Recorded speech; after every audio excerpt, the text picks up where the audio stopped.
Pastor, quando Jesus disse, ide e fazei discípulos, a quem especificamente ele estava falando? Ele estava dando um conselho, ele estava dando uma ordem? Num contexto assim bem primário, aparentemente para os discípulos. E ele não estava dando um conselho, era uma ordem, porque o ide está no verbo imperativo, ide. Todas as vezes que a Bíblia usa o termo no imperativo, é um mandamento, é uma ordem. E de maneira assim secundária, a igreja, porque os discípulos representavam a igreja de Jesus naquela ocasião.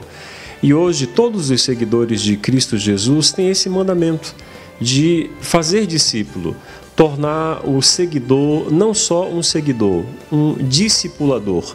O discípulo é aquele que recebe a orientação do mestre, mas ele não contenta em só receber. O que ele recebe, ele gosta de passar.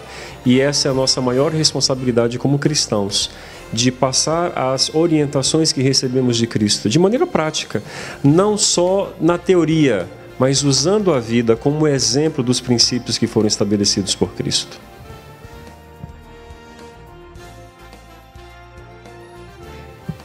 Às vezes, quando a gente ouve falar em discípulo, em discipulado, a gente pensa em grandes obras, em ser capaz de morrer pelo Evangelho, de fazer algo muito grande. De que maneira o senhor vê o exercício do discipulado de forma prática? Como cada um pode exercer o discipulado? Não é difícil. E não precisa ser coisas assim extraordinárias, grandes. Nos pequenos feitos, nós podemos tornar discípulos e, ao mesmo tempo, discipulador. Um exemplo prático disso é o amor demonstrado para as pessoas que são excluídas da sociedade. Por exemplo, um andarilho, que é muito comum na nossa região. Então, quando eu compartilho com ele o amor que Deus sente por mim e eu estou transmitindo por ele, fazendo uma boa ação, doando uma roupa, um prato de comida ou até mesmo um trocado para que ele possa se alimentar, isso é discipulado.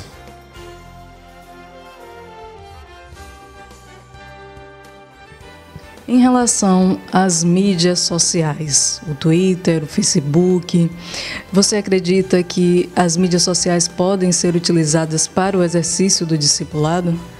O poder mobilizador das redes sociais é tremenda e isso recentemente pôde ser visto no Brasil com as manifestações. As manifestações tiveram um impulso assim nacional por causa das redes sociais. E se o discípulo for consciente de que tudo que ele faz tem um propósito específico, ele pode sim usar as redes sociais para evangelizar. Por que não? Você poderia falar um pouco para a gente sobre a sua própria experiência com o uso das mídias sociais? Eu optei usar o Twitter. A terminologia da palavra Twitter quer dizer pio. E em 140 caracteres você tem que transmitir alguma coisa. Eu hoje tenho 1.331 seguidores. Desses seguidores eu tenho membros da igreja, pastores, colegas de outras geografias que em algum momento fomos contemporâneos na faculdade ou até mesmo onde eu já tive o privilégio de trabalhar, mas eu tenho também árabes. Interessante, eu queria saber como é que eles entendem o português. Eu tenho indiano, eu tenho chinês, pessoas de outras geografias, de outras nacionalidades que me seguem. O porquê de me seguir eu não sei. Eu sou um pragmático, eu não uso o Twitter assim para colocar coisas desnecessárias. Eu uso o Twitter para evangelizar. E eu fiquei apaixonado com o programa que a igreja lançou, já tem um pouco mais de um ano, que é o Reavivados por Sua Palavra. Se você me buscar no Twitter, você vai me encontrar entre 5 e 7 horas da manhã. Eu começo a tweetar o Reavivados por Sua Palavra, que é um programa que lê um capítulo da Bíblia por dia. Hoje, por exemplo, a gente leu o Jó, capítulo 34. E você vai, cada versículo vai surgindo uma ideia, vai surgindo um comentário, e você começa a compartilhar as lições práticas que você aprende com a palavra de Deus. E você retuita um amigo, retuita um outro, e as pessoas começam agora a lhe acompanhar, a lhe seguir. E o que eu acho interessante é que muitas pessoas acham que em 140 caracteres não dá para falar muita coisa, mas dá sim. Se você sintetizar algo que é importante para você, esse algo que é importante para você pode em algum momento alcançar pessoas que precisam daquela palavra. E Deus pode muito bem usar as redes sociais para não só evangelizar, como também discipular. O senhor poderia deixar uma mensagem de incentivo às pessoas que estão nos assistindo?